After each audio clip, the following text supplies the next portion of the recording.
So good morning, everybody. My name's Jeannie Cummins. I am the Regional Housing Coordinator with the DBHDS Office of Community Housing, and I'm going to be your host and guide today through our webinar on Flexible Funding 2.0, the new program guidelines for 2022 and beyond.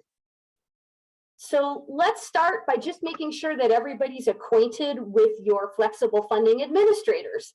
So we have 6 flexible funding administrators in the state, all of whom are CSBs, and they are charged with actually managing the day-to-day operations of the flexible funding program.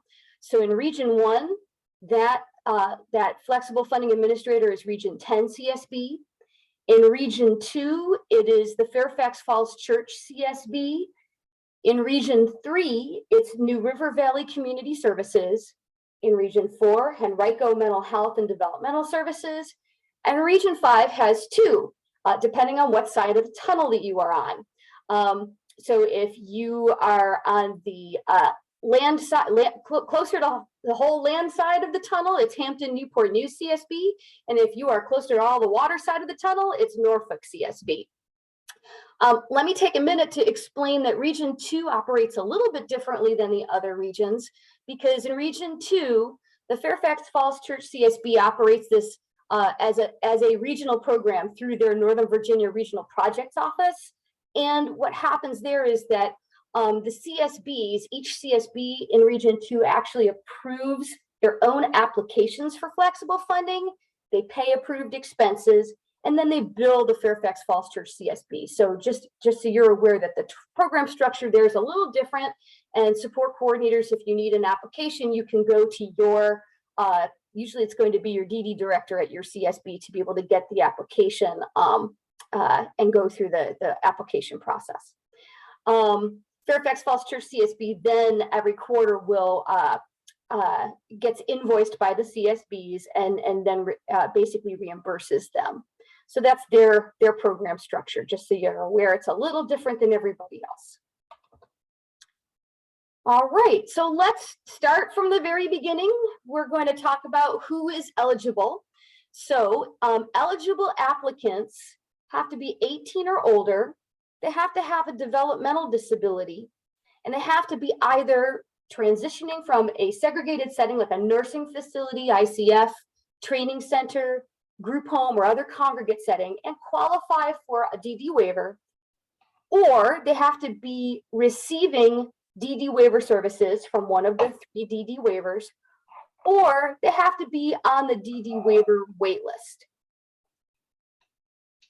Then in addition, they have to meet the criteria for a eligible family. Well, and what do we mean by an eligible family? We mean that it cannot include, the household cannot include parents, grandparents, or guardians. So basically, this is the same population that is eligible for the state rental assistance program, for the special admissions housing vouchers. It's the settlement agreement population as it applies to housing. So now let's talk about inflexible funding, what the permitted housing settings are. So flexible funding is meant to be used in integrated independent housing. So in that case, given that, eligible applicants have to be either transitioning to or living in a permitted housing setting. For us, a permitted housing setting means that it's a legal dwelling unit that's integrated into the community, meaning that it's surrounded by units that house people with and without disabilities. And examples of a permitted housing setting include units in a commercial multifamily building, rental building, a single family home in a community, a mobile or manufactured home that's in a fixed location on a permanent chassis, it's not a camper, a permitted accessory dwelling unit, a legal dwelling unit that's owned but not occupied by family, or shared housing, which means that an individual shares typically a single family home, or it could be a 3-4 bedroom condo, something like that, where they are basically, each person who lives there has a separate lease for their own private bedroom, plus a share of the kitchen, bathroom, living, and dining area. So those are the settings that are permitted for use of flexible funding, but there are also some that are prohibited. And prohibited settings are basically residences that aren't legal dwelling units, or they're not located in integrated independent settings. So prohibited settings would include the following. I'm not going to read the whole list for you, but suffice it to say, any program, any setting that's licensed, whether it's by DBHDS or another entity, that will not be an allowable setting. So all group homes, assisted living,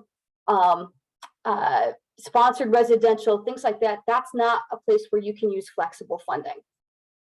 You also can't use flexible funding in a supported living setting unless the provider is operating using a license that is supportive in-home residential, because that allows the housing to be separate from the services.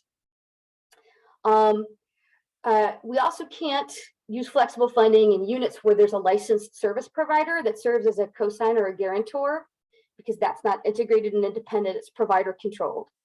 So wanted to point out those in particular because those are the ones you're more likely to come across.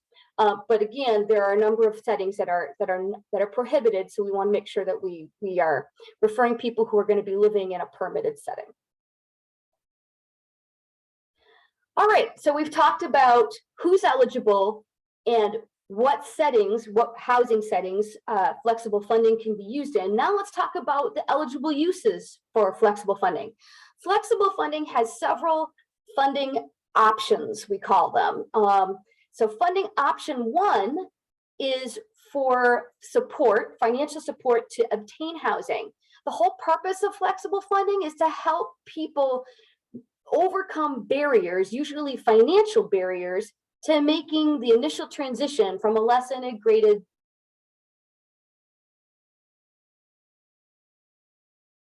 You're muted, Miss Jeannie. Huh, I don't know how I did that. Thank you. Can you hear me now? Yes, I can. Okay, great. I'm going to go ahead and mute participants again, just so that everybody's aware. But let me know if there's an issue. Give me 1 second.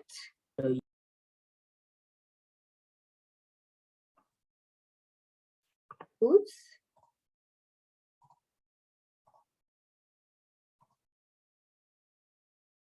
Nope, I had them. If you could go ahead and mute yourself, I'm having trouble being able to access both things at the same time. I'd appreciate it. Thanks. Okay, so flexible funding goal to help people overcome financial barriers that they face to make their initial transition into housing, and then to maintain their housing stability once they're in independent housing. So funding option number one is for the support to get into and make that initial transition to integrated independent housing. The funding limit for an applicant for funding option number one is up to $5,000, and there has to be a justified need that's explained on the application.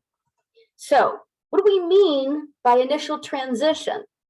An initial transition means that the eligible individual is going to be moving to a permitted housing setting and will have a deed or lease in his or her own name for the first time ever.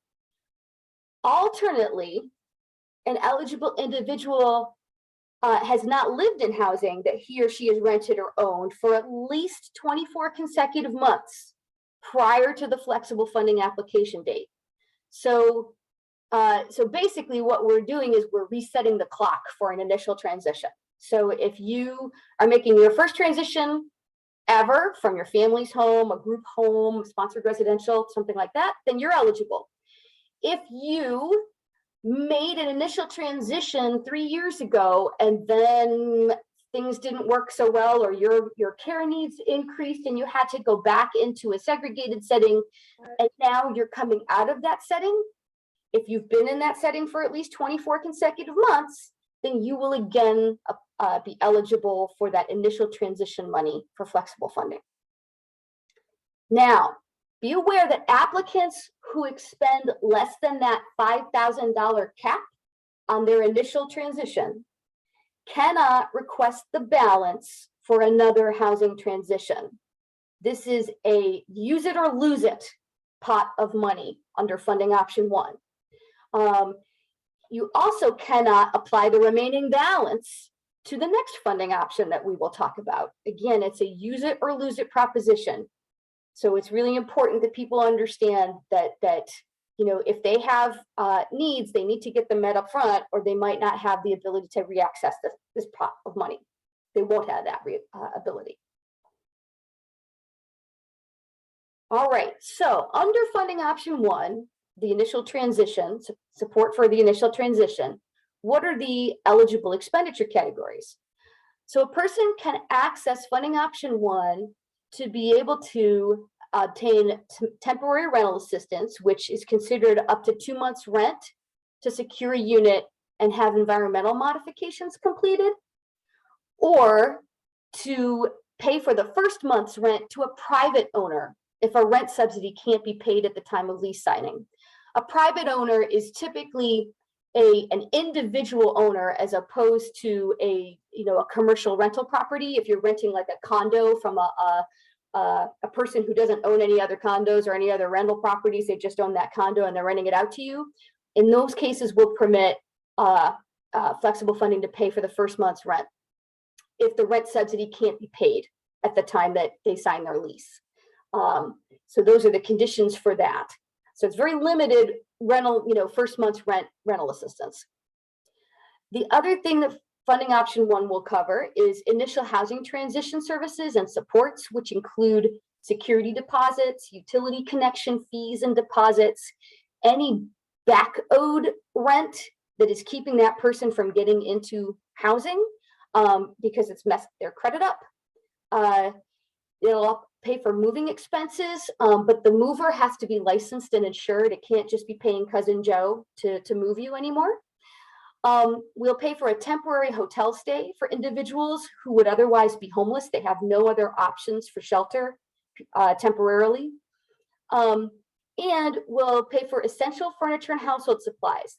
This has changed dramatically, this category, in terms of what we'll cover, and I'll go over that in just a minute. We'll also pay for community housing guide services for people who are on the waiver wait list. So if they don't have Medicaid waiver to cover that services, we will cover a limited number of hours of community housing guide services for people on the waiver wait list. It will also pay for shared living startup services. So Medicaid waiver is shared living service. Enables individuals to be connected to roommates, but if people don't have roommates and they need to help to find them, unfortunately the waiver does not cover that cost. So flexible funding covers that startup cost of helping an individual to find a roommate. The other thing that the funding option 1 will cover are environmental modifications and assistive technology improvements that, again, are not covered by waiver. So if a person has a waiver, they've got to use the waiver first. If they don't have a waiver, they're on the wait list, and these modifications or technology improvements are critical to that person's ability to use and occupy their housing, then they will be considered. The last thing is we have a miscellaneous category in all of these funding options. So if there's a request that is essential to a person's ability to use and occupy their unit safely, then we will consider miscellaneous requests. They just have to come through DBHDS, through your regional housing coordinator for review and potential approval. All right. So now let's dive into furniture and household supplies, because I know this is a big one for many of our support coordinators. So we've changed the way furniture and household supplies are covered, and it's really important to understand this new approach. Flexible funding can cover up to $2,000 of that $5,000 for the initial transition for furniture and household supplies that are essential to the use and occupancy of housing. And now we have actually given you the list that is defined as essential to use and occupancy. So the things that you see here on this list are what flexible funding will cover. If you submit a reimbursement for something that is not on this list, it will not be covered. So it's really important to help families understand that this is what will be covered, and we will not cover more than $2,000 worth of these items. So now the difference here, one of the differences here is we don't give you not to exceed amounts anymore in terms of how much the family or the individual can spend on their bed or their sofa or their silverware. You know, we're not setting limits on any of that anymore. The issue is going to be once they hit 2,000, that's it. There is no more covered. And again, we won't cover anything that is not on this list.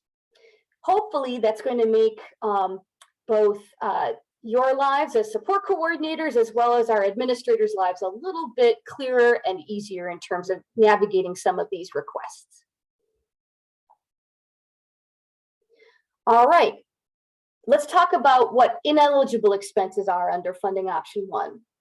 So if an expense is paid by a third party, like an insurance provider, or the person has a gift card or certificate to IKEA or some other store, or there's another program that's providing financial assistance for a particular item or expense, then flexible funding will not pay for it. So nobody's going to get reimbursed twice from 2 different sources for the same thing. There are things that we consider ineligible furniture and household supplies, meaning items that are not deemed essential. So in other words, if you look at that list that we showed before and a person already has a bed, then we're not going to fund them for another bed. They may not like their bed, it may not be the most newfangled kind of bed frame that you can get, but if they have a functional bed, then they're not going to qualify for a new bed. Receipts for furniture and household supplies that are dated more than 60 days prior to their the person's deed or lease start date are not going to be eligible for reimbursement. Furniture and household supplies that's provided by family members and relatives and friends is also not eligible for reimbursement.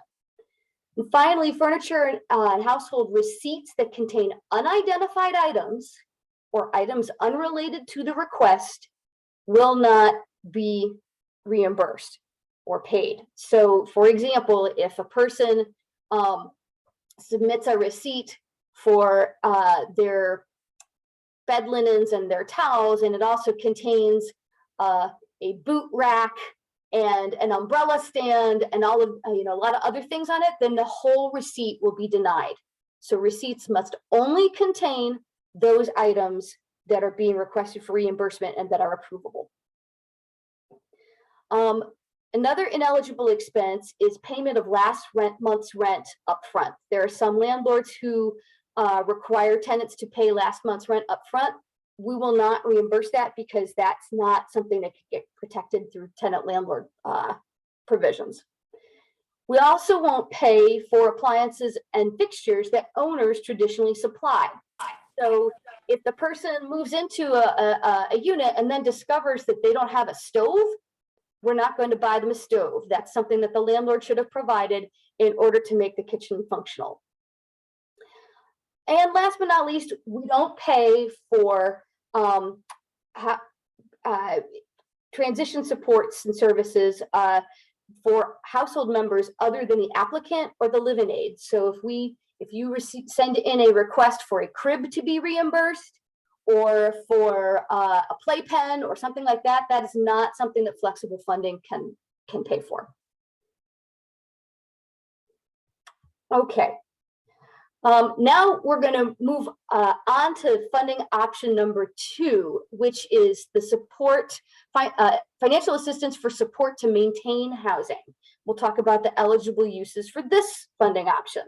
So the goal of funding option 2 is to support eligible applicants who have made that transition to a home of their own, but they've experienced some kind of temporary financial setback that puts them at risk of eviction, or placement in a less integrated setting, such as a group home, nursing facility, sponsored residential, something like that. There is a separate $5,000 funding cap for funding option 2. And again, all requests, approval is based on justification of need. Nobody's guaranteed to get the entire $5,000. There are expenditure categories in funding option 2 that have specific limits, and we're not going to go over all those details, but you need to be aware that some categories have essentially their own caps. Applicants who live in permitted housing settings can submit multiple requests under funding option 2 over time. So this is different than the use or lose approach to funding option 1, because we recognize that people who are maintaining their housing have things happen over time. So we've made this funding option, the resources under this funding option, available for more than a one-shot use. However, the cumulative total approved expenses cannot exceed that $5,000. So once the person exhausts their funding limit for funding option 2, they cannot obtain more. All right, so here are the eligible expenditure categories for funding option 2. And you'll notice that some of them have red asterisks next to them. So these are categories where an applicant's going to have to submit a housing stability plan with their application if they're requesting assistance with expenditures in these categories that have the red asterisks. The idea here is that housing stability plan is going to be an opportunity for the person to think about, how am I going to avoid having to ask for this same support for this same reason in the future. So because this is a time, not a time limited, but it's a funding limited category to deal with emergencies, but it's not meant to provide ongoing source of rent assistance, utility assistance, housekeeping services, etc. So the eligible expenditure categories are emergency rent payment and associated late fees, and there are caps on the number, the amount that you can get per year for that. I think you can get up to 3 months of emergency rent payment per year. Same for last resort utility assistance. So if the person has a shutoff notice, flexible funding can assist with that. Or if the person has been has several late bills for utility assistance. We're trying to get away from this approach where there has to be some adverse action that's going to damage their rental history or credit history, and intervene a little bit before that, but we still will have to have documentation that utilities haven't been paid or the rent hasn't been paid. We'll cover housekeeping activities such as deep cleans or bed bug treatments, things like that. Again, limits to that as well. We'll cover unit repairs for damages that have occurred that the landlord's not responsible for, and that if the individual doesn't repair, it could result in them receiving a notice to vacate. We will cover temporary relocation if the person's unit is not habitable. Now, the first course of action, if the unit's not habitable, is to work with the landlord, because the landlord has some obligations to provide alternative housing while the person continues to pay rent under landlord-tenant law. But if the person, if the landlord is not cooperating and the person is living in an uninhabitable unit that's dangerous, we will help them with temporary relocation just to make sure that they are not put in a dangerous place. We'll help with temporary hotel stays prior to being rehoused. So we've had some instances where people have had a gap between the time that their prior lease ended and the time that their next lease is due to begin. So we've helped for a limited amount of time, typically no more than 2 weeks for those. And we'll help with, this is new, we'll help with subsequent housing transition services and supports. So we received some feedback both from you as well as individuals that there have been real issues with people being able to cover their not just their initial security deposit for their initial transition, but then if they move, covering their next security deposit, mostly because the landlord has up to 45 days to return that deposit. So if they don't get their deposit returned in a timely manner, then they don't have those resources to be able to use for the next housing opportunity. So now, funding option 2 will cover security deposits for subsequent housing transitions, utility connection fees and deposits for subsequent housing transitions, any rent arrearages, meaning back rent owed to other housing providers. It will cover moving expenses, again, if the mover is licensed and insured, and it will cover community housing guide services. Now, once, again, reminder, once they've exhausted their $5,000 under this funding category, there is no more. So people need to be a little bit frugal and make, wise decisions about how they want to access these funds, because all it takes is a couple of moves and you will have exhausted your funding under option number 2 for based on just the payment of 2 security deposits in some areas of the state. Last but not least, under funding option 2, there again is a miscellaneous assistance option to maintain housing, and this is if the request is not related to any of these categories above, but is essential for that person to be able to not lose their housing, then we will consider it, but that request is going to have to be bumped up to the regional housing coordinator for review. All right, so just a quick recap on these expenditure limits. Funding option 1 has a $5,000 one-time cap, use it or lose it. Funding option 2 has a $5,000 cumulative cap, use it over time. Once you've exhausted it, it's exhausted. All right, now the flexible funding administrator can petition the DBHDS, your regional housing coordinator, in writing if an exception to these caps is needed. If you're going to make that petition, you're going to have to summarize what the proposed use of funds is and how much is being requested that's beyond the cap. And you'll have to explain how these funds are going to remove a barrier to preventing the applicant from transitioning to or maintaining integrated independent housing. These will be reviewed on a case-by-case basis based on the justification. All right, so here's a quick walk through the flexible funding process, just so you understand sort of from start to end how this process should flow. So we start on the left, and the individual shares their need for flexible funding, likely with a support coordinator. So the support coordinator is going to help that individual submit their flexible funding application. And again, reminder, you can get that from your flexible funding administrator.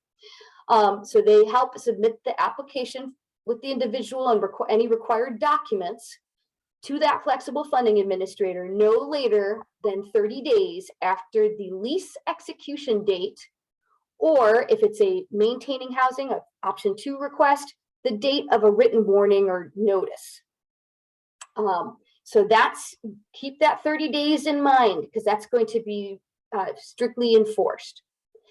Now, the administrator, once they get that application, is going to review it against the criteria for approval and will either approve or deny the request and notify the support coordinator within 10 days of receiving that application.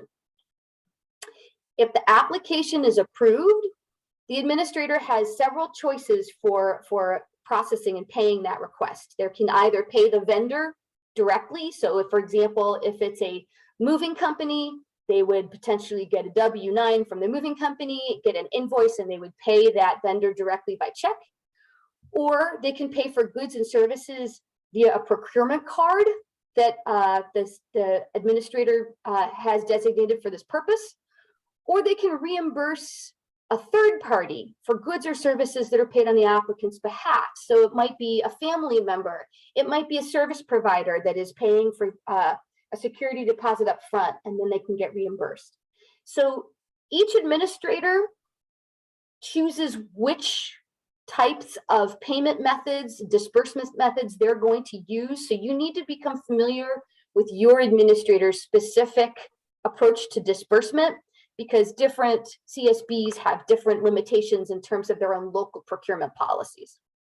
Either way, the administrator has to receive what we call, this is a new form, the acknowledgement form from the applicant. The acknowledgement form is basically just a form saying, I acknowledge that I've received these goods and services, whatever they may have been, and that they are in good working order, and yes, the process has been completed.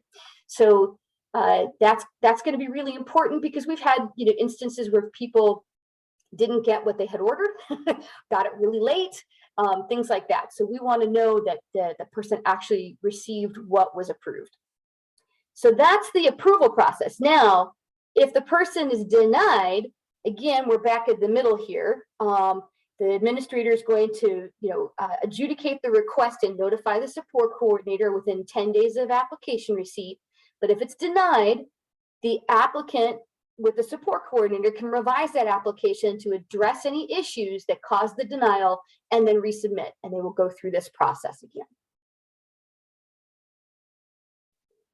All right, now let's talk about application deadlines a little bit more. So for it varies slightly between funding option number 1 and option number 2. So you have to, the applicant must submit funding option number 1 applications. Those are the applications for assistance with the initial transition, no later than 30 days after the lease begins. If the flexible funding administrator purchases the approved goods and services, then the individual has to submit that acknowledgement form we talked about, acknowledgement of goods or services received, and any supporting documentation like receipts within 5 days of receiving the goods or services. Pardon me.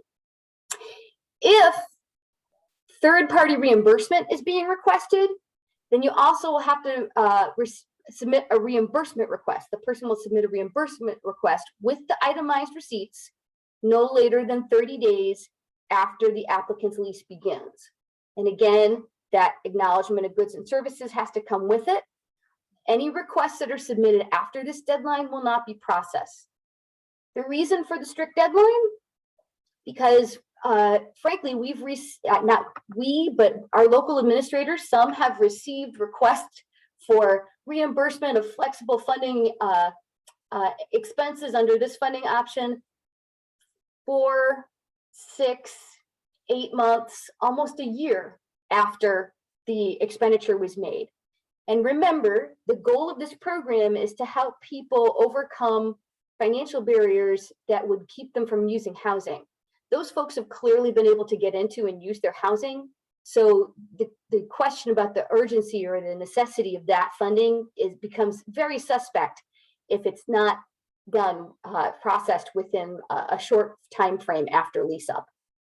So we really encourage people to make sure that support coordinators to make sure that your applicants understand these deadlines, because they will be enforced.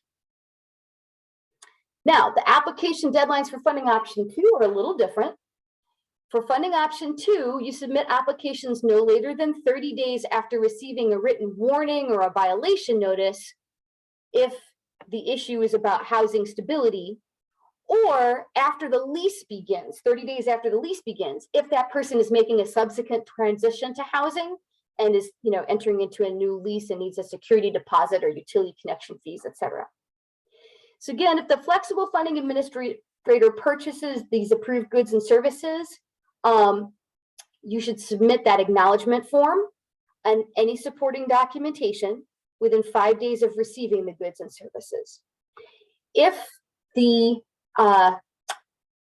family member or a provider or a third party is requesting reimbursement, they must submit a reimbursement request with the itemized receipts no later than 30 days after that person's lease begins, or they receive a written warning or lease violation notice as applicable. Again, you have to attach that acknowledgement of goods or services received and be respectful of the deadline, or the request will not be processed. All right, so now let's talk a little bit about this supporting documentation, which generally is in the form of receipts. So applicants who are asking for reimbursement of goods or services have to submit itemized receipts. So what do we mean by itemized receipts? Basically, the receipt has to contain only the goods and services requested for flexible funding reimbursement, because receipts that have other items or contain general references to items purchased will be rejected. So, for example, if the receipt just says merchandise or it says housewares, that's too general. We need to know exactly what the item was that was purchased, such as silverware set. Store receipts have to include the vendor's name, address, phone number, and date the purchase was made, and that's the case for most store receipts for common department and or big box stores. And we will not accept credit card statements because credit card statements do not itemize the purchase.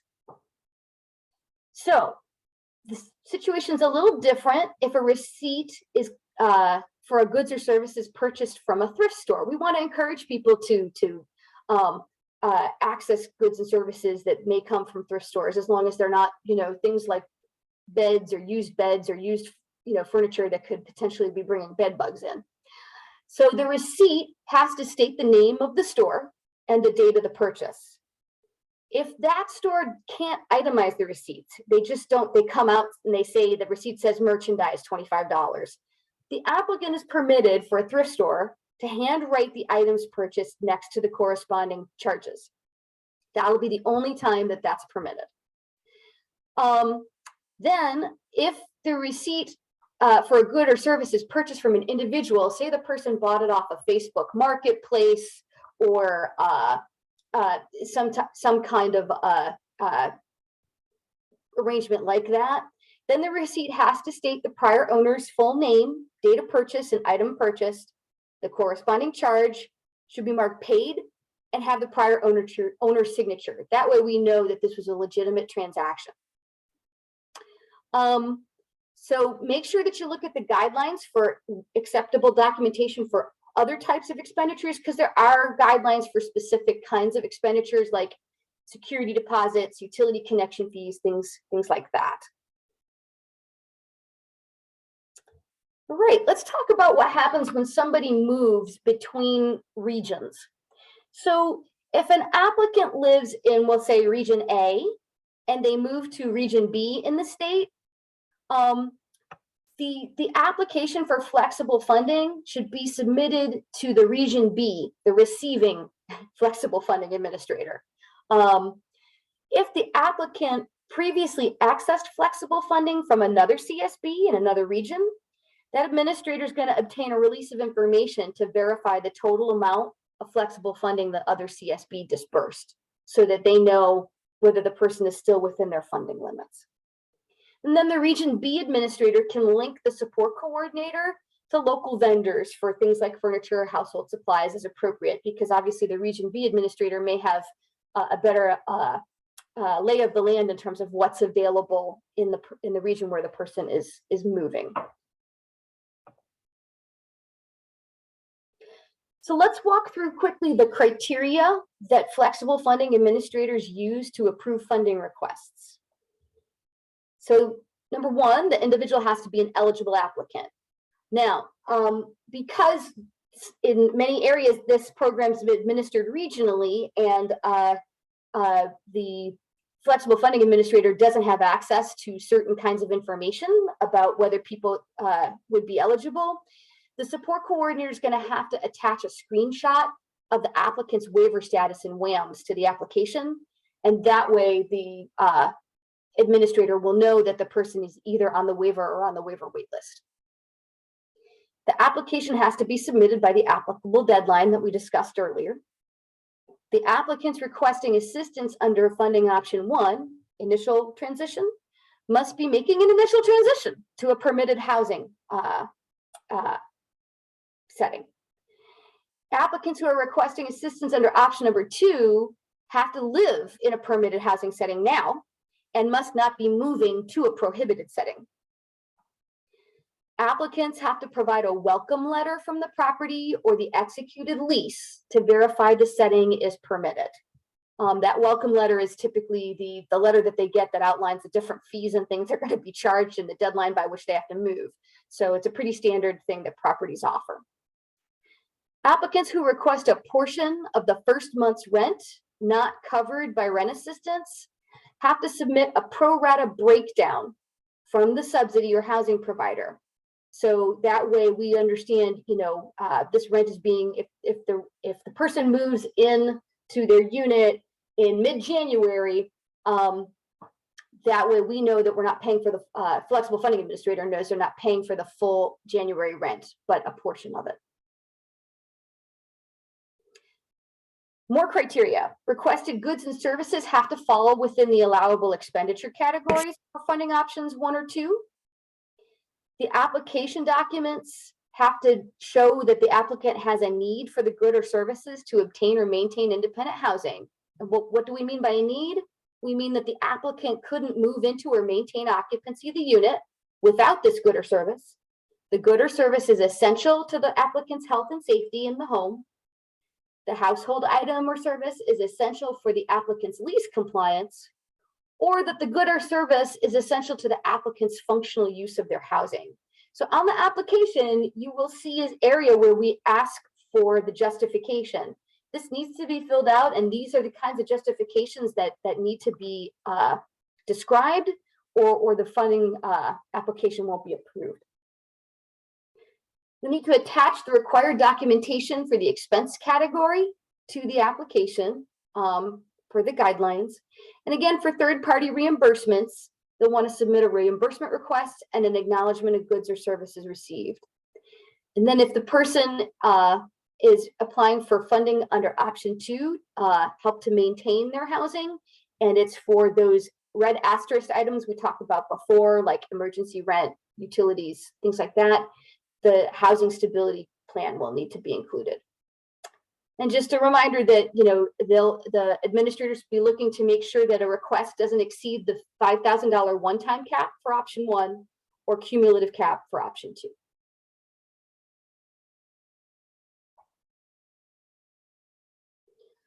All right, so in flexible funding, we do provide applicants the opportunity to obtain reasonable accommodations if needed based on their disability, and they need a change to the flexible funding requirements to be able to access and use the program. So the process to ask for a reasonable accommodation is that the applicant or their designated representative, perhaps their guardian, must submit a written request that responds to the following questions. Number 1, what's the applicant's and or designated representative's first and last name, address, phone number, and email? We need to have their contact information. Number 2, what flexible funding requirement needs to be changed so the applicant can access and use the program? Number 3, how does this requirement need to change? And number 4, why is this change needed? Then the applicant's going to have to submit documentation from a qualified health professional. That could be a doctor, a therapist, counselor, etc., that verifies the existence of the disability, the need for the requested accommodation, and what that accommodation will accomplish. If the support coordinator is this designated representative helping the person with this request, it cannot come from the support coordinator. The flexible funding administrator will issue a written response to the applicant or the designated representative within 10 business days. So they will review that request and adjudicate it. In addition, we've established an appeals process for flexible funding.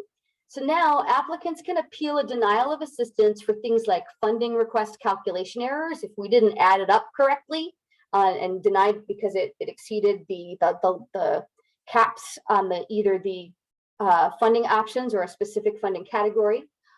Or you can appeal an inaccurate application of the justification of need criteria. If the application was denied because it was determined there wasn't a justifiable need, and there's a concern that that application was not interpreted correctly, or there's additional information that can be appealed as well, that decision. There are some decisions that cannot be appealed. So if the applicant doesn't meet the eligibility criteria, there's no appeal. If the housing setting is prohibited, there's no appeal. If the request doesn't fall within an eligible use or an allowable expenditure category, there's no appeal, unless they've clearly made it a miscellaneous request. If the request exceeds the maximum allowable caps for funding options 1 or 2, those $5,000, then there's no appeal. And last but not least, if the request for a good or service exceeds the maximum allowed for a specific expenditure category, there's no appeal. So the process to appeal a decision: first, the administrator gives the applicant notice of their decision to deny and includes instructions on how to appeal. The applicant or the designated representative will submit that written appeal request to the housing coordinator at DBHDS within 10 working days from the date the decision is being appealed. And that will include, that written appeal request includes the date they're filing the appeal, the specific decision or action that's being contested, suggestions for resolution, and how to contact that applicant or designated representative. And it can also include copies of any documents that support the appeal request. The coordinator, the regional housing coordinator at DBHDS, is going to review the request and the administrator's denial and rationale for the denial. And they will either uphold, modify, or overturn the administrator's decision, and they will provide a written response to the applicant or designated representative and the administrator within 10 business days from the date that the appeal is received. So that pretty much brings us to the end of the presentation. So again, make sure that you're familiar with who your flexible funding administrator and regional housing coordinator is. This link gives you connections to contact information for housing coordinators. And I want to encourage you, I'm going to pop up this website. We have a web page that's devoted to flexible funding, and it includes some really important resources that you may want to share with your the individuals and families that you serve. So hopefully you can see this, but this is the flexible funding page. There is an FAQ for individuals and families. So whenever anybody asks you about flexible funding, I would start by giving them this so that they can read through how the program works and what the requirements are. There is a flexible funding overview, which is basically this presentation that we're doing right now. And there are the flexible funding guidelines, which are the detailed guidelines that administrators follow to manage the program. So that's that. Administrators, as I said, have the applications. Another new thing about the applications that you ought to know is that they now do require the individual signature as well. And there's a little statement regarding providing honest, truthful, accurate information and things like that. So that's been added to the application. So I think that's about it. I am going to turn to Anna Bowman to see if you can guide me through some of the key questions that have emerged out of the chat, and we'll kind of work through that. Okay. We received a question about when the best time to apply for flexible funding is. Specifically, should support coordinators wait to apply for flexible funding once the client housing referral has been submitted? So I think it depends on the person's situation. I mean, if the person has had a housing referral submitted, then that housing referral has to get assigned to a local housing resource like SRAP or the housing special admissions housing choice voucher. Then they have to go through that application process for that specific resource they've been referred to. My suggestion would be don't start flexible funding application until after that person has been approved for their long-term rental assistance, and it basically is in the housing search process and has applied to a specific property, especially if you're applying for funds related to security deposits and utility assistance and things like that. So I think the sweet spot is to start putting together an application after you've submitted an application for a particular property, and it's been approved and it's going through the unit approval process on the rent assistance side. Okay. We also had a question about receipts and how should support coordinators handle it when the receipts they are given from certain stores don't itemize the item and instead list things like kitchen goods, which don't specify the item listed on our checklist. The most store receipts, like for, you know, big box stores and things, are pretty good about itemizing it. As long as it is the flexible funding administrator is able to match that receipt to the good that was requested, it should be, we can probably work with it. But if it's not possible to match the item or good purchased with what the receipt is saying, then that's probably not going to get approved. So my suggestion would be, you know, frankly, use to make it the easiest on the person, make sure they get stuff from places that provide clear receipts. And again, we gave you that exception for thrift stores that you know don't have the capacity to itemize receipts. Their technologies just not enable them to do it. But for most others, you're going to need to get itemized receipts, or you're going to risk having that application rejected, or at least that particular item rejected. Jeannie, I could also jump in as an administrator in Region 2 and just say that for the most part, if it's one receipt with one item and it says kitchen item and we can kind of see what the price is, we should be able to figure out that that's that item.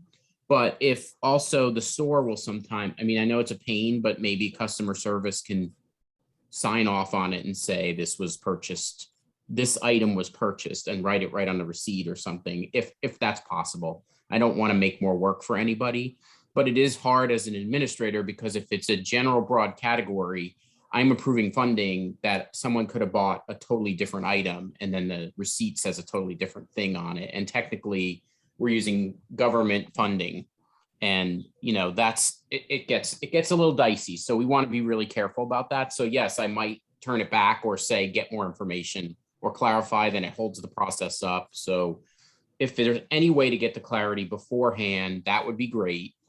And, you know, most places do itemize, but there are some that don't. So I get it. And Jeannie, this is Amber. Can I tag in on that as well? Sure. I know, so I'm the administrator with Norfolk CSB, and some things that I have done on some of the receipts with the number, the item number that is on the receipt. For some places, I can go to the store website and put that number in, or go on Google and put that number in. Mm-hmm. And sometimes it'll identify, you know, Walmart, this item specifically, and then I'm able to identify them that way. So that could potentially be an option as well. And just one other comment in terms of the submission of the applications. Myself, I do prefer, even though it does say on the application that you can submit through fax. I know a lot of us are working remotely these days, and with trying to meet those deadlines, those turnaround deadlines of the 10 days and stuff, I do prefer that the applications be sent, for my applications to be sent to me via secure email, just to make sure that we're able to get them sooner, because I'm only in the office one day a week. So I just want to make sure that, you know, we get them in a timely fashion. I also want to say, I want to say the same. I would take them as a scan, and I put that right on the application for the Fairfax folks. It's better to do it that way than the fax. Thank you guys for chiming in. That's really, really helpful. And Jeannie, if I could, this is Joy with the Peninsula. I absolutely agree with you sort of about that sweet spot. It's always good to apply for flex after you've gotten an approval, or at least gotten a green light with the permanent rental assistance. But I really want it as early as possible. I really want it before somebody signs a lease, because I can go to that property manager, I can get the documentation I need, And in our case, if we haven't worked with that property manager, I'm going to need a W-9.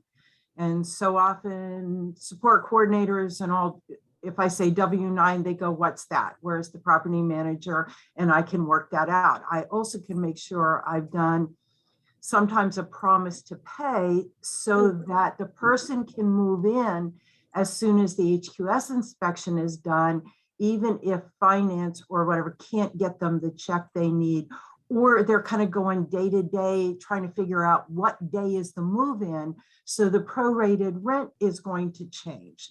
So if I'm working, Oh, if I right. hear about it beforehand, and I'm working not only with the support coordinator, but also the property manager, I can make sure those adjustments are taken into account and nobody is gigged for late payments or anything like that. When it comes to those receipts, I agree that yes, they can come off of, Googling, but I don't have time to do that. So if somebody's going to submit a receipt that has kitchen items and it has an identification number, the support coordinator really has to be the one that goes and does that Googling and gets the item and attaches it to the invoice, because I'm not going to go searching for where in the world this number is. I love the changes. I really do. I think you all have done a great job listening to us and the other and members who've been moving and our support coordinators who've had to go through this. So I really like the changes. But I know that each one of us administrators may be a little different, but just like the ones who've already spoken, we've been through so many experiences. We just know what works best and what's going to work faster for the individuals. And there's a whole lot less angry families if they know up front if the housing that they're looking at and signing a lease for is eligible or not. So if I get that information ahead of time, we have fewer angry people. Again, thank you for jumping in, Joy. This has been an incredible balancing act, right? How do we try to make this easier on support coordinators and administrators? How do we make it easier in a way that still, acknowledges the fact that different regions and different CSBs have different policies and procedures around reimbursements and payments.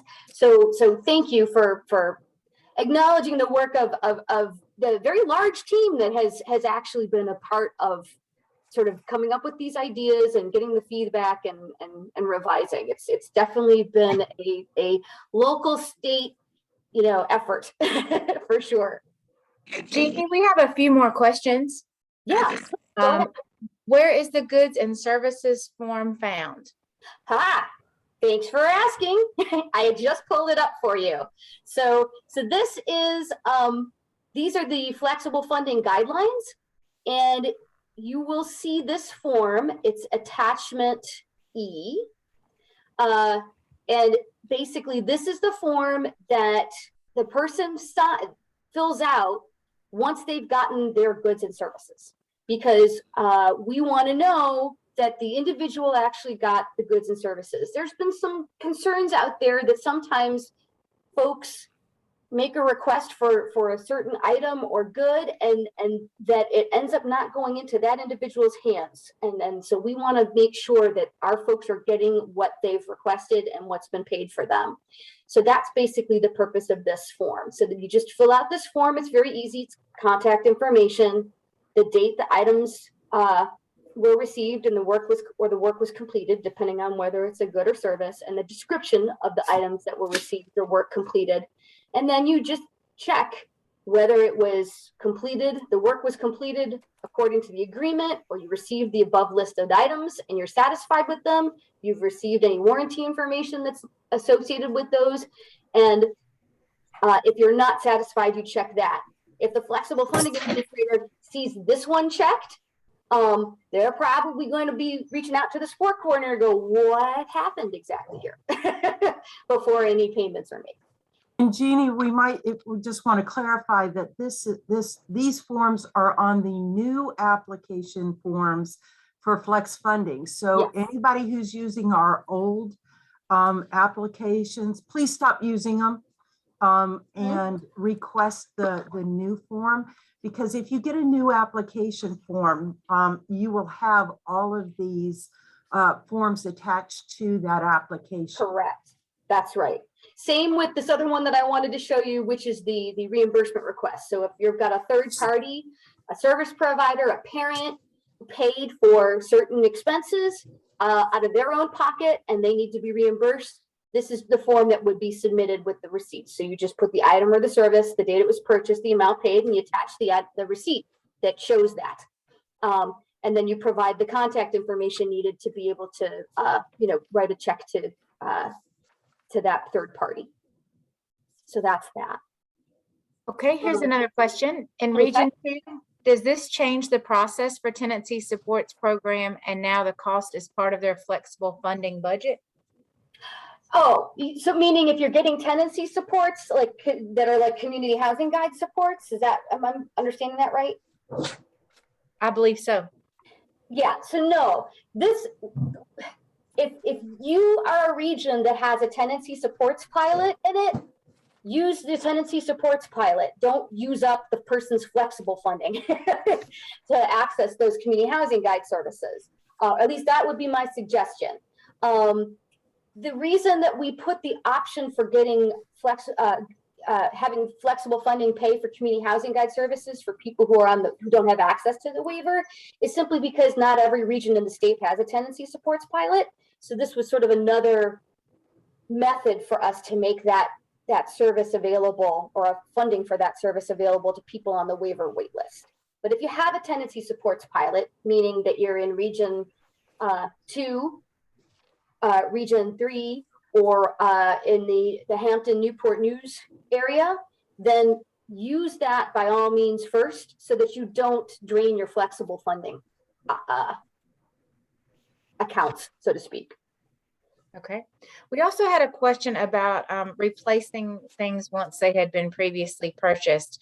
Specifically, if a wooden fence was first put up years ago with flexible funding, and then years later is starting to fall down, can a request for funding be placed to repair it? It would have to be a very well justified request other than normal wear and tear. And likely would have to have a disability component in terms of explaining what is it about this person's disability that requires having a fence and some things like that. Because normally flexible funding can't be used again to make repairs to things that really should in some cases be the landlord's responsibility. So we need to verify that it's not the landlord's responsibility. And number 2, it's not meant to just provide replacements of things that get worn out over time. That's not the intent of this funding source. And I would, on this one, I would just add my challenge to support coordinators or other staff is that if things are wearing out, they need to help the individual budget for these replacements, like most of us who live in independent housing need to do. They're only paying 30% of their income for rent and utilities for the most part, because we're mostly helping those who have some type of rent subsidy. So budgeting for life is part of the process of living independently. And I've had to challenge a few individuals with saying, why aren't they budgeting for this if they know that this is coming? Thank you. Do all receipts have to be submitted at the same time? I'm going to defer to the administrators on this one. I know what my answer would be, but again, this one's going to be up to them.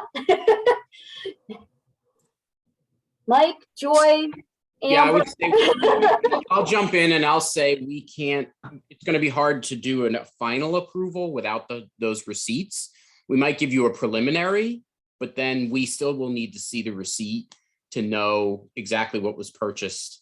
So I would say it's better to send them at the same time. Yeah. And I would say too, I mean, I can't speak for the other administrators, but just the timing of things in general. I'm sure most of us have multiple duties or roles within the CSB that we have aside from the flexible funding. I know myself, I supervise other support coordinators, and I actually carry a caseload myself. So not always being, available just for flexible funding things. I think the more we can condense things together in the process of things, I think the better it would be for everyone, for you as a support coordinator, the families, as well as us, to try to make sure that none of these things, fall through the cracks in terms of all the deadlines and things like that. And that would include, submitting receipts and things like that. So I think the more we condense the information in the paperwork, the better. And I agree that we all like to have it all up front, and that's kind of why I like those applications very early on, so I can see what the possible total amounts are going to be, as far as we can tell. But I think most of us as administrators realize that it's not always going to be the ideal.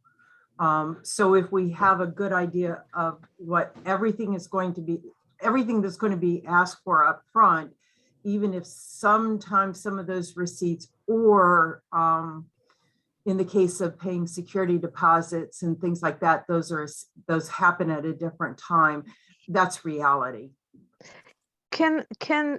This is Marie from Region 1, the housing coordinator. I wanted to address what the fence issue. I want to go back a little bit. The fence issue and what Joy had talked about, and so far as budgeting.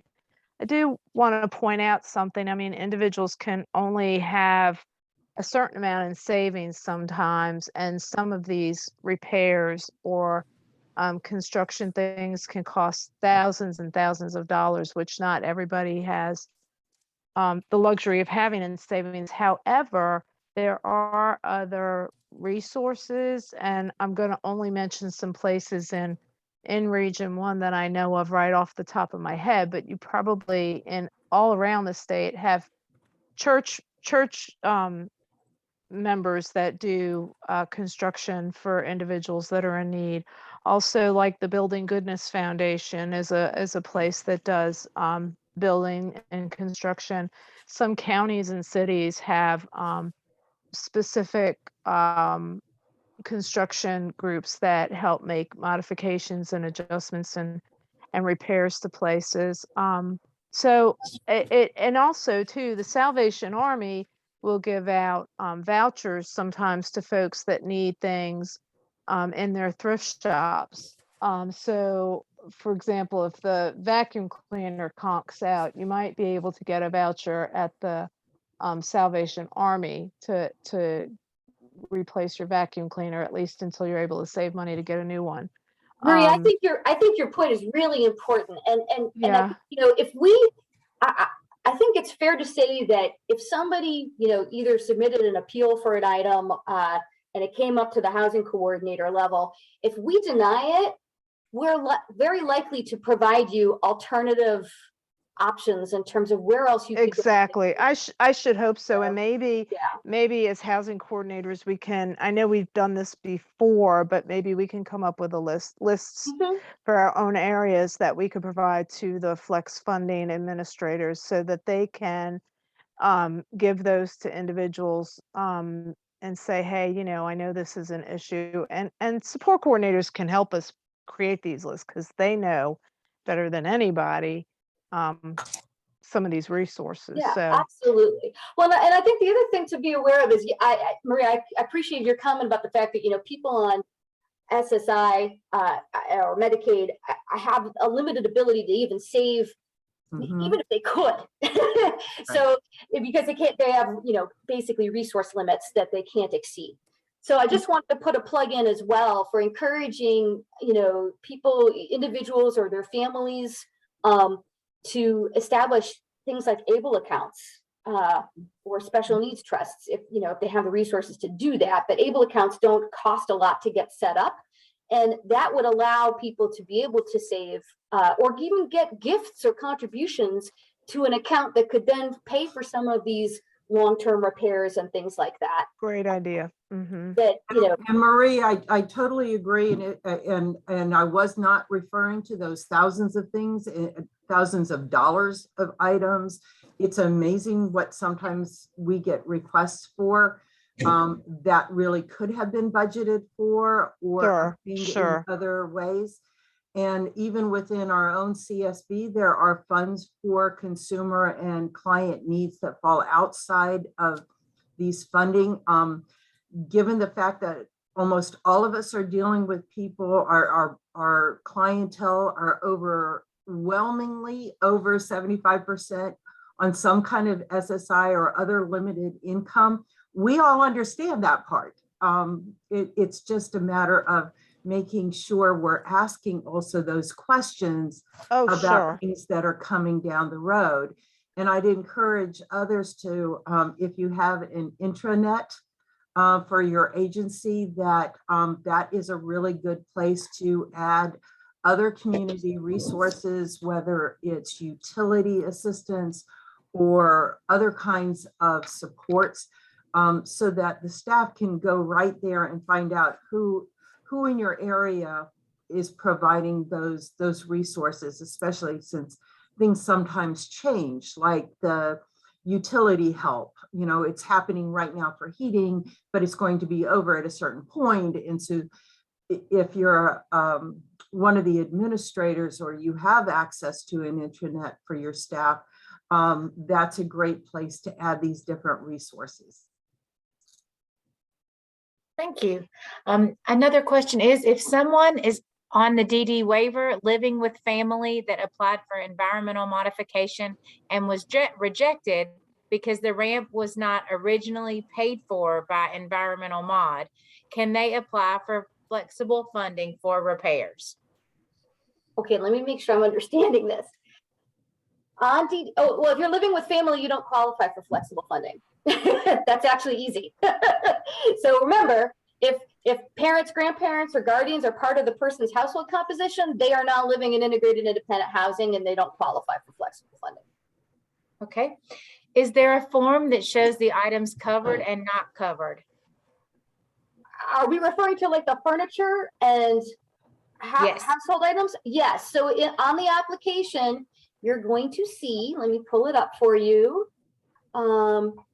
Pardon me, I'm not trying to make you all seasick here. Here we go. So attachment A of the application, allowable furniture and household supplies. There's your list. If it's not on the list, it's not covered. So hope that makes it a little bit easier on you all. Okay. What about items that need to be ordered offline? With the time that it takes to approve the application, the prices may change before we are able to order it for the individuals. You mean orders on like online over the internet? Amazon, they change a lot. Yeah. Well, you know, I think all you can really do in that case is when you get the final price, you resubmit it for approval. And generally, I would appreciate administrator input on this. My sense is that, you know, as long as it doesn't exceed the funding cap for the category or for the funding option, you know, the $5,000, it shouldn't be an issue. Right, because before on the application, we had that list of items and then next to each, there was a not to exceed amount per item, but now we don't have that constraint like we did before. Mm-hmm. Yeah, exactly. This is one of those great changes that I think you all did. This makes those adjustments so much easier, and support coordinators really don't have to go back and forth about and quibble whether it went up $1 or not. They just need to stay within that category's limit. So I think you're thinking about the way we used to do it. And this is going to be so much easier for you. Exactly. I also want to make the point that it is possible, you know, that a person could submit. Let me make it this way. We wholeheartedly encourage and recommend that people submit their applications for pre-approval by the flexible funding administrator. So you know what's going to get approved and what's not going to get approved. there is the option, you have, basically the application has to be submitted no later than 30 days from the lease start date or the, notice of some kind of violation. If you submit it after the lease date started, you run the risk that you may have paid for something, or the person or their third party may have paid for something that's not approvable. So you didn't get I don't want, please don't throw tomatoes, but it's kind of like Medicaid. You didn't get pre-authorization. You didn't get pre-approval of everything. So there's a risk that the person runs that they might not get something approved. So, we always suggest, recommend, encourage folks to get these applications in, kind of like Joy was saying before, they start making all sorts of expenditures, because otherwise you run the risk that they won't get covered. Jeannie, a few moments ago, you reviewed the acknowledgement of goods and services.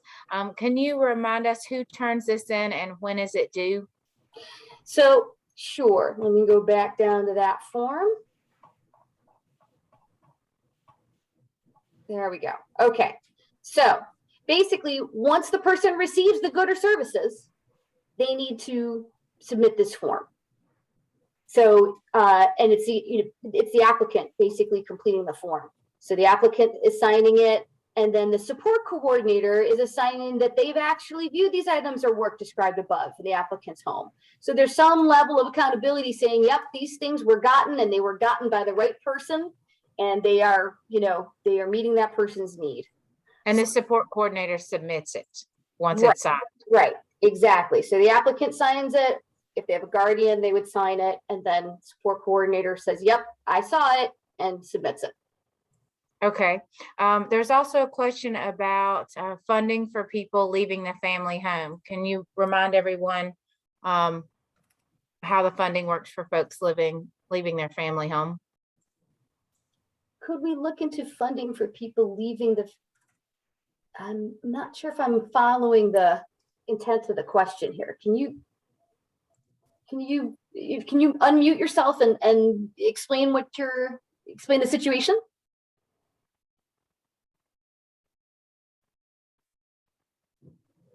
Nope, not sure if the person's there. Anybody else have a sense of what we're looking into funding for people leaving the family home? That's what flexible funding's for. So if a person is moving out of their family's home, then they can, this is, and they're making their transition to a permitted housing setting for the first time. This is what could help pay for that, certain expenses in that situation. Jeannie, this is Jackie. I think what was confusing is the one list that says for people leaving institutional settings, group homes and stuff, but that's not the only category. There's multiple categories in which a person could be eligible for flexible funding. Right. So yes, exactly. So yes, people leaving the family home, making their initial transition, or they're leaving a segregated setting, those are all eligible. Those are all eligible applicants. Thanks, Jackie. Okay. If there has been an approved accommodation of living in a home with a family member and an in-law suite via a housing choice voucher accommodation, then is the individual qualified or not qualified for flex funds? So I guess the issue is going to come down to whether this in-law suite meets the definition of a permitted housing setting, right? Let's see if we can head back up in that direction. Sorry, don't look for a minute because I'm going to make you sick. Here we go. All right.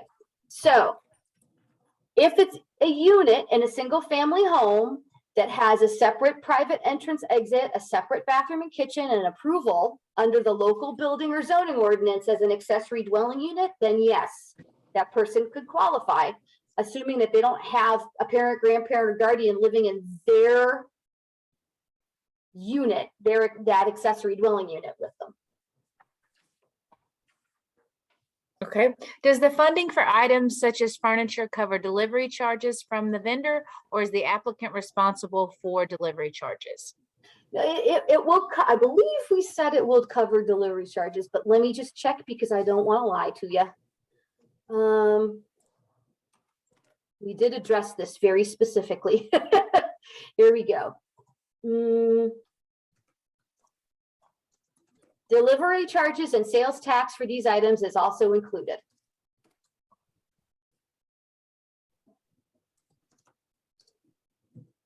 Again, that is going toward the $2,000. So just be aware of that. $2,000. Does that also include any setup fees that may be associated or assembly? Good question. And I would say if that's what comes with in other words, if that comes with the product and it's not being done by a family member who's charging you $20 an hour, yes. But if we're talking about, cousin Joe coming over, setting up your IKEA furniture and then charging you $100, no. Okay, why are microwaves not considered essential?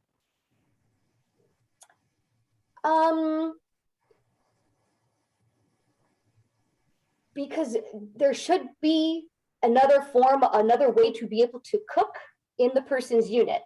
If there is a disability related need for a reasonable accommodation because the person cannot use the alternate way to cook that is being provided in their unit, I think we could, the flexible funding administrators could consider a reasonable accommodation request based on disability.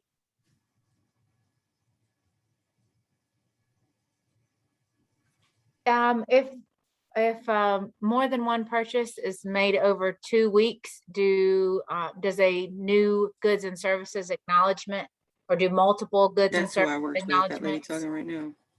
need to be submitted? What I would do is wait until you get everything and then list it all on the one form and submit it all together.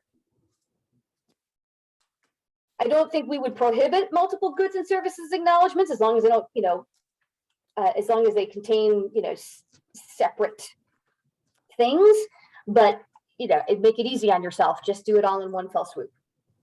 I was just asking,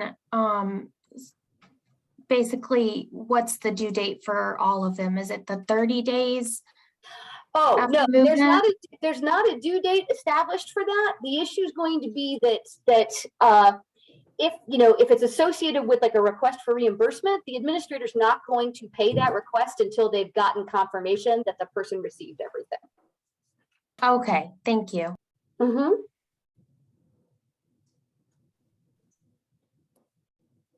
I think we do want to be reasonable though on that, if you don't mind me saying, Jeannie, because again, you go back to the statement, these people need to, this is a need-based reimbursement. So if they bought something 6 months ago in their initial move-in and 6 months later, we're getting a request, I'm going to at least question, did they really need? Oh, no, exactly, Joy. And the issue is they should have submitted that within 30 days of lease up. Yeah. I mean, even the different items, it's helpful. I mean, the application itself ought to say that they're going to need it. Right. But if we don't see anything for 6 months for the bed, I'm going to wonder why are they now submitting it? Yeah, absolutely, exactly. And that's why that would likely be denied. I do want to bring up one issue that I think we're all experiencing in this era of supply chain issues, which is, people are ordering things and then the orders are just being delayed for delivery. So the ability to sign that acknowledgement form becomes, not possible until, it can become not possible for months and months and months and months. I think if you as a support coordinator are made aware that that's a situation for somebody, that they ordered something, let's just say that they ordered a vacuum cleaner or a bed or something like that, a week after they leased up, and they got a message back from the supplier that it is not going to be delivered in stock or even delivered for another 3 months, then I think you just need to make your flexible funding administrator aware of that situation so that accommodations can be made. And it'll sort of be up to them as to how they make that accommodation. But as long as they are aware that there are issues in getting items, then we can work with that. But and we'll certainly work with the administrators if you encounter that as well. But I do want to acknowledge that, yes, that can sometimes be an issue. Okay. If an individual used a partial amount of the $5,000 flex funding 5 years ago, will they still be eligible for the rest of their flex funding now? Depends on the category. So if they used only 2,500 of their 5,000 allotment under option 1, they will not be able to use the remaining 2,500. It's a use or lose. If they use 2,500 of the funding option 2, under funding option 2 of their $5,000 under funding option 2, to pay for several months of emergency rent, then they will have the remaining 2,500 to use for other expenses that are needed to get covered under funding option 2. Jeannie, this is Kim Ludd. I'm the one that asked that question. Mm-hmm. Back then, were there funding options 1 and 2? Because I'm not aware of them. I'm not aware that we've always had sort of this funding category or pool that's associated with initial transitions to housing, and a funding category or pool that's associated with maintaining housing. Okay, that's always been a thing. So the consumer was never made aware of that. It was, I guess, the administrator that probably utilized that. But if the consumer was not aware if there was a 1 and 2 option, that makes things kind of murky. 1 and 2 option really depends on your situation, depends on your living situation. Right. Okay. So if you are making your initial transition, you can only get funding from option 1. Okay. If you are in housing already and you either are making a subsequent transition, mm-hmm. or you're in jeopardy of losing your housing, then you only qualify under funding option 2. Okay, gotcha. Thank you. Yeah, so we have, for example, Kim, I'm not sure if this is where you were headed, but uh-huh. we have people who have been living in independent housing since before the settlement agreement, right? And before flexible funding ever existed. And we've got, and so those people, because they're already living in independent housing, they aren't going to qualify for the initial transition 5,000. But they will qualify if their housing is in jeopardy, their current housing, and they're in independent housing, or if they want to make a subsequent transition in independent housing.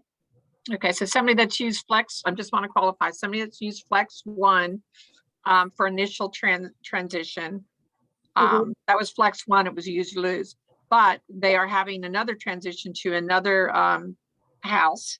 Mm-hmm. They cannot then use Flex 2 because they've already used Flex 1. No, they can use Flex 2. If they're making a subsequent transition, there are certain expenditures, certain kinds of expenses that flexible funding 2 will cover for a subsequent transition, including things like security deposits, moving expenses, utility deposits, and connection fees, things like that. It's not going to cover furniture, new household supplies, but it will cover some of those basics for a subsequent transition. Okay, gotcha. Thank you so much. Okay, good. Okay, after an item has been approved, purchased, and received, what is the deadline for reimbursement and acknowledge of goods form? Again, the acknowledgement of goods, the flexible funding administrator isn't going to actually make payment until they receive that acknowledgement of goods form. So it's not driven by a deadline. It's driven by the fact that the form has to be turned in and completed. Then the items will be paid for or reimbursed. And can I actually add to that as well? Mm-hmm. In terms, because I have had a lot of people reach out and ask this question specific to the actual turnaround for payment for the reimbursement, aside, from the new forms and things like that that are included. I will say for the Norfolk CSB that it is a process in terms of payment. Registering as a vendor with the city, as well as the number of people that work on that process and review the documentation is not just myself. There are multiple levels that goes through. So there's a lot of things that could kind of slow that process. So I think it's important for anyone who's looking for that reimbursement, which is essentially what the Norfolk CSB is doing now moving forward, is the reimbursement process only. So just making sure that parents and CSBs and things like that are aware that it's not necessarily, within a day or two, you're going to have a check. It is a little bit of a process and a little bit of a waiting period for that to, to receive that check reimbursement. Thanks, Amber. Yeah, absolutely. This is really going to be, you need to, if you're a support coordinator and you're getting questions about when the person's going to be reimbursed, that's going to have to be a one-on-one conversation with your administrator. And my guess is that they will give you a range of, days to weeks, because Absolutely. yes, each CSB has to go through its own internal finance and procurement requirements to be able to make these payments. The other thing I wanted to mention was, so let's say it's a situation where the administrator actually makes the purchase for the person using a P card or however they procure that item.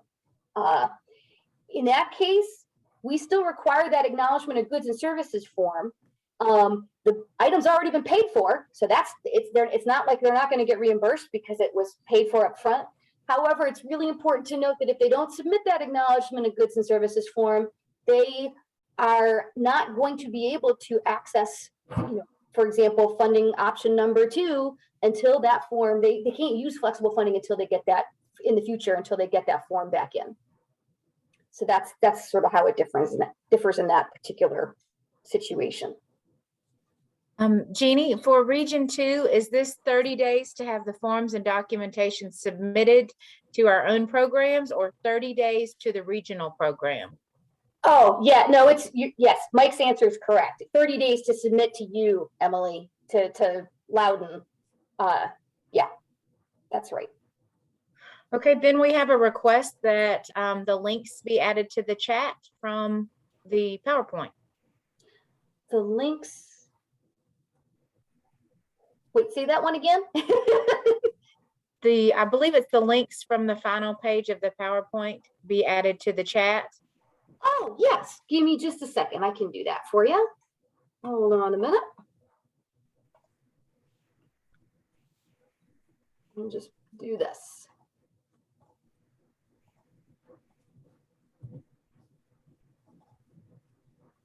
And as of now, that wraps up our questions. All right.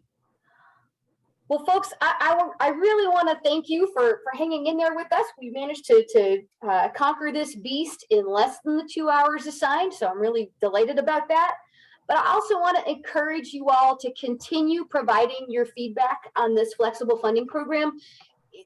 When we first started this program, we tried to find other programs that did the same thing that we're doing now, and at the time, at least, there really weren't any. So this is a program that was built from scratch without having many places to rely on to beg, borrow, steal, or plagiarize.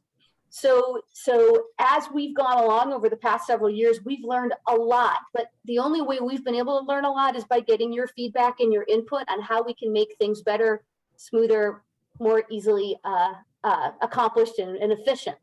So please continue to let your housing coordinators know when there are things that you see that we could design and improve to make it easier for both your individuals and families, as well as yourselves as support coordinators and administrators, to use this program. I'm hoping that this is that these changes are going to be in place for a while. If we do have to make any changes going forward, at least sort of one-off changes or clarifications, we will issue program memos to the administrators, and that's how we'll communicate those changes, and then they'll communicate that out to the CSBs and their support coordinators, but just wanted to be aware, make you aware of that. And always, as always, please continue to give us the great feedback that you've done so far to help us improve this program. So with that, I think we're gonna sign off. And yes, don't forget, I see some of the chat going on now. Don't forget that this PowerPoint is already on our website at that flexible funding webpage. So you're welcome to download, print, save that, and hopefully we'll take it from there. So thanks very much, folks, and we'll, oh, I'm going to end the recording and we will sign off here.